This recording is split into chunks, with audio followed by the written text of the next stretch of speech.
everyone. In this video lecture of analog circuits, I have covered MCQ of unit 4 and 5, which is operational amplifier. To start करते हैं with the first question.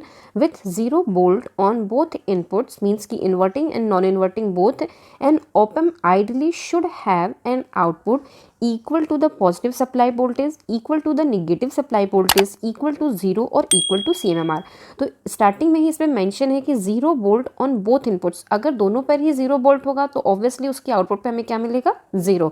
Means कि it will be equal to 0. C is the correct answer. Output of a particular operational amplifier increases 8 volt in 12 microseconds. The slew rate is, there is 4 options. तो सबसे पहले हमें पता होना चाहिए कि what is slew rate. Slew rate is defined as the change in voltage. ठीक है, change in voltage शो होता है and the formula for slew rate is given by SR is equal to del B divided by del T. ठीक है, this is time. और del B की value क्या है, 8 volt.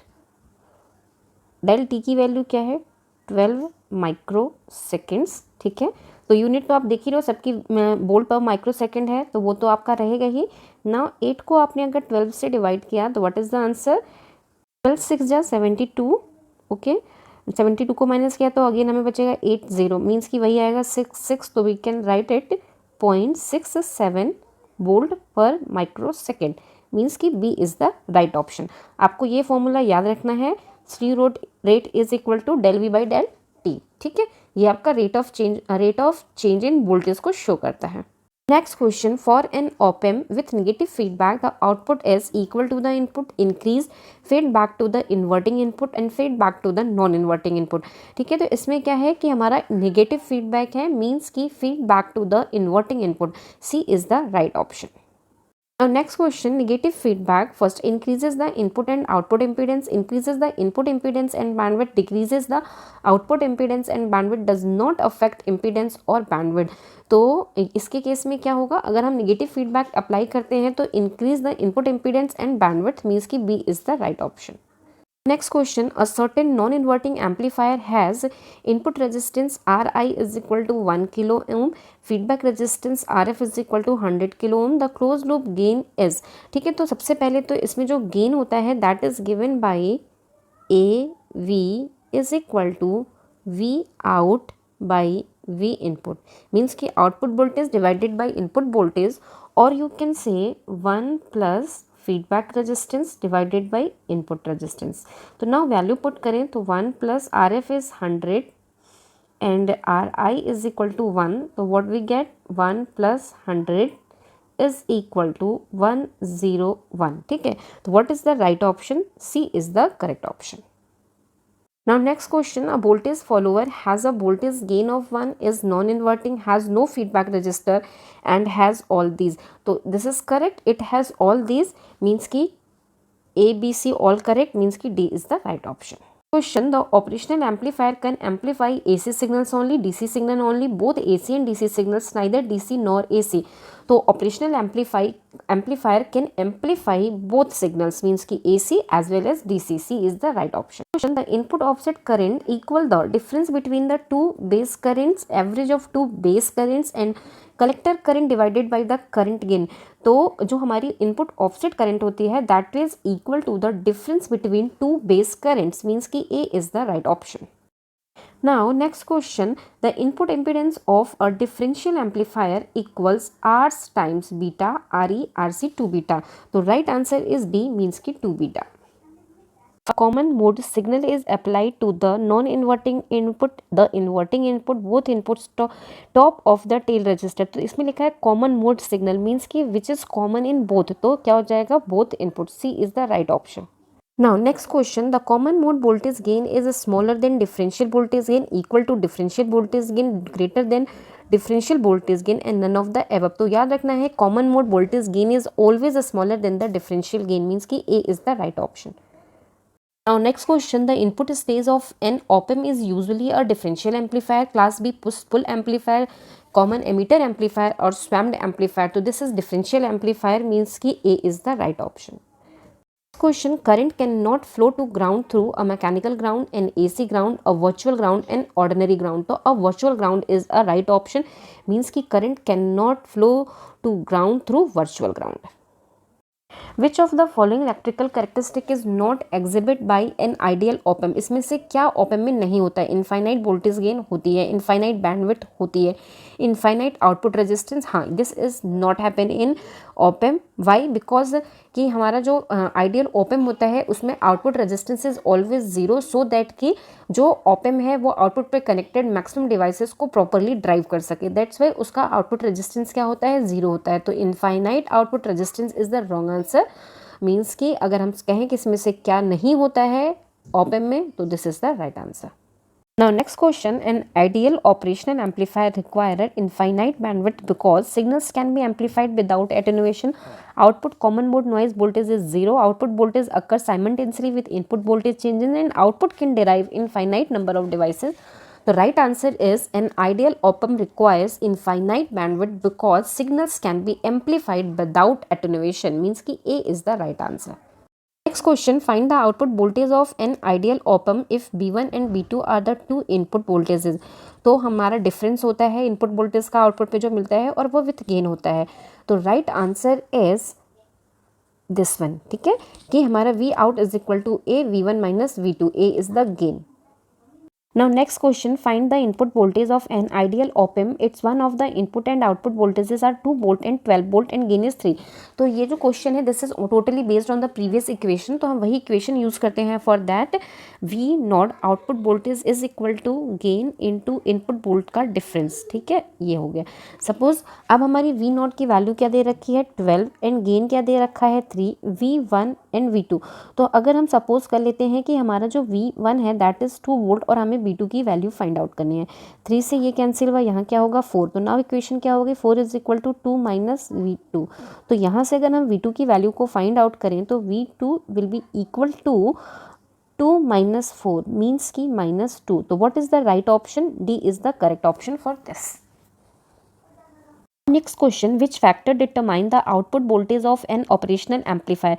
Positive saturation, negative saturation, both positive and negative saturation voltage and supply voltage. So C is the right option, both positive and negative saturation voltages. Next question, a non-inverting closed loop op-amp circuit generally has a gain factor less than 1, greater than 1, of 0 and equal to 1. So this is always greater than 1, means ki B is the right option. Next question, if the ground is applied to the positive terminal of an inverting operational amplifier, the negative terminal will be not needed and input resistor B virtual ground have high reverse current or not invert the signal. So B is the right option, means ki B virtual ground. Now next question, the closed loop voltage gain of an inverting amplifier equal to the ratio of the input resistance to the feedback resistance, the open loop voltage gain, the feedback resistance divided by the input resistance and the input resistance. तो जो आपका close loop gain होता है that is equal to the feedback resistance divided by the input resistance, means की C is the correct. Question, an ideal op-amp is an ideal current control current source, current control voltage source, voltage control voltage source और voltage control current source. तो operational amplifier is a current control voltage source, means कि B is the right option. Next question, the ideal op-amp has the following characteristic: R input is infinite, gain is infinite, R output is 0, RI 0, ये सारी values दिखी हैं। तो मैंने अभी previously ही discuss किया था कि आउटपुट रेजिस्टेंस शुड बी 0, तो हमारा इनपुट रेजिस्टेंस हाई होगा और गेन इनफाइनाइट होगा, मीन्स कि A is the right option. Now calculate the cutoff frequency of a first order low pass filter for R1 is equal to 2.5 kilo ohm and C1 is equal to this. तो for this हमें पता होना चाहिए formula for first order low pass filter के लिए, तो that is given by F is equal to 1/2 pi R1 C1. Now we have all values, we can put to 3.14 into 2.5, this is kilo ohm, याद रखना है। तो we can write it 10⁻³ और multiply with 0.05 that is microfarad, तो हम लिखेंगे 10⁻⁻6। Now जब आप इसको पूरा सॉल्व करोगे तो we get the answer A, तो A is the right option for this. Op amps are required to implement this equation V output is equal to V1। तो बेसिकली ये कब होता है, जब हम यूनिट गेन एम्पलीफायर या वोल्टेज फॉलोअर की बात करते हैं, ठीक है। तो यूनिट गेन एम्पलीफायर या तो इस केस में हमें ओनली 1 ऑपम की रिक्वायरमेंट होती है, मीन्स की D is the right answer. Next question, which of the following amplifier is used in a digital to analog converter, that is non-inverting, voltage follower, summer और difference amplifier। तो DAC में जो हमारा use होता है op amp, that is summer. Next question, differential amplifier are used in instrumentation amplifier, voltage follower, voltage regulator and buffer। तो these are used in instrumentation amplifier। Question, for an ideal op-amp, which of the following is true? The differential voltage across the input terminal is 0. The current into the input terminal is 0. No. The current from the output terminal is 0. This is the right answer, means ki C is the correct for this. Next question, the two input terminal of an op-amp are labeled as high and low, positive and negative, inverting and non-inverting, differential और and non differential. तो we all know कि हमारे जो inputs जहाँ पे apply करते हैं they are called inverting and non inverting. जो माइनस से कनेक्टेड होता है दैट इज इन्वर्टिंग, जो पॉजिटिव साइन से कनेक्टेड होता है that is non inverting, means कि C is the right option. Next question, when a step input is given to an op-amp integrator, the output will be a ramp, a sinusoidal wave, a rectangular wave, a triangular wave with DC bias। तो जब भी हम step input को देते हैं at the input of integrator, we get ramp signal at the output, means कि A is the right option। Question, for an op-amp having differential gain AV and common mode gain AC, the CMRR is given by। यहाँ पे simple CMRR पूछा है, common mode rejection ratio. तो उस case में that is given by simply CMRR is given by AV by AC, ठीक है। But अगर वो DV में पूछता है तो हम इस DB में लेते हैं, तो हम क्या करेंगे, हमारे पास अगर CMRR है तो हम उसको लिख सकते हैं 20 log बेस 10 CMRR, ठीक है। अगर हमारे पास ये वैल्यूज़ हैं तो हमारा क्या होगा, इसका भी हम लॉग लेंगे, मीन्स कि we can write 20 log base 10 का ही है AB बाई AC, ठीक है। ये दोनों ही गेन हैं, तो अगर ये दोनों ही गेन DB में होंगे, मीन्स कि 20 इसके साथ और इसके साथ ये डिवीज़न में है, तो जब भी हम लॉग वैल्यू लेते हैं तो क्या होता है, माइनस में, मीन्स कि we can also write CMRR in DB is equal to AV in DB minus ACM DB, ठीक है। आइदर यू कैन डिवाइड, जब आपको DB में कैलकुलेट करना हो, अगर गेन DB में दे रखे हैं तो you just subtract the numbers, you get the answer in DB। और अगर वैल्यूज दे रखी हैं तो you can divide the number, तो भी आपको आंसर मिल जाएगा। तो डिपेंड्स कि आपका क्वेश्चन क्या पूछ रहा है। Please formula for this question, right answer is B। Next question, slew rate is defined as the rate of change of output voltage with respect to time. तो मैं पहले फॉर्मूला लिख देती हूँ। Formula is given by SR is equal to del V divided by del T। तो just simple हो गया कि output voltage with respect to time ये चेंज को शो करता है, मीन्स कि A is the right option. Next question, a differential amplifier is invariably used in the input stage of all op-amp. This is done basically to provide the op-amps with a very high CMMR और CM bandwidth, slew rate and open loop gain. So this is slew rate. C is the right option. Next question, a differential amplifier has a differential gain of this, means कि हमें जो value given है that is AD and CMMR ये दे रखा है, CMMR नहीं होगा, this is CMRR common mode rejection ratio, the common mode gain हमें बताना है। We all know कि CMRR is given by AD divided by ACM, ठीक है। तो by using this formula ACM will be equal to AD divided by CMRR, ठीक है। Now पहले हमें क्या चाहिए होगा, CMMR हमें DB में दे रखा है तो उसे नॉर्मल में कन्वर्ट करना होगा, मीन्स की जो वैल्यू गिवन है दैट इज 20 log बेस 10 का CMRR इज इक्वल टू 80, ठीक है। तो now it can be written as 4। Now अगर हम 4 का एंटी लॉग लेते हैं तो हमें जो CMRR की वैल्यू मिलेगी दैट विल बी 10,000, ठीक। नाउ अगर हम इस वैल्यू को पुट कर दें यहाँ पर तो हमें क्या मिलेगा, AD की वैल्यू क्या थी 20000 और CMMR की क्या 1000। नाउ डिवाइड किया तो what is the answer, 2 is the right answer, means कि A is the correct option. Question, in the differential voltage gain and the common mode voltage gain of a differential amplifier are 48 and 2 dB respectively, then the CMRR R R is, तो हमारा answer क्या होगा, वो भी dB में होगा। तो dB में हमारी C M R R in dB is given by differential gain in dB minus common mode gain in dB. ठीक है, तो क्या हो जाएगा 48 माइनस 2 इज इक्वल टू 46। तो what is the right answer, C is the correct. Now next question, which circuit converts irregular shaped waveform to the regular shaped waveform? इसमें trigger, voltage limiter, comparator and none of the mention. तो इसमें trigger convert करती है। ठीक है, means की A is the right option. Next question, determine the upper and the lower threshold voltage. तो मैं आपको फॉर्मूलेज बता देती हूँ, आप उसको कैलकुलेट करके चेक कर लेना, और मैं ऑप्शन भी आपको बता देती हूँ। तो जो अपर थ्रेशोल्ड वैल्यू होती है VUT, that is given bye R1 divided by R1 plus R2, और ये मल्टीप्लाई होगी विथ V सैचुरेशन के साथ। टोटल को हम मल्टीप्लाई करेंगे प्लस V सैचुरेशन। जब अपर की बात करेंगे तो it will be positive sine, और जब हम लोअर की बात करेंगे VLT की, तो फॉर्मूला विल बी सेम, बस डिफरेंस कहाँ आएगा, जो पॉजिटिव सैचुरेशन वोल्टेज थी वो क्या हो जाएगी, निगेटिव सैचुरेशन वोल्टेज। ठीक है, तो we get the same answer. तो option number B is correct for this. एक बार आप इसको वैल्यूज को पुट करके वेरीफाई करोगे।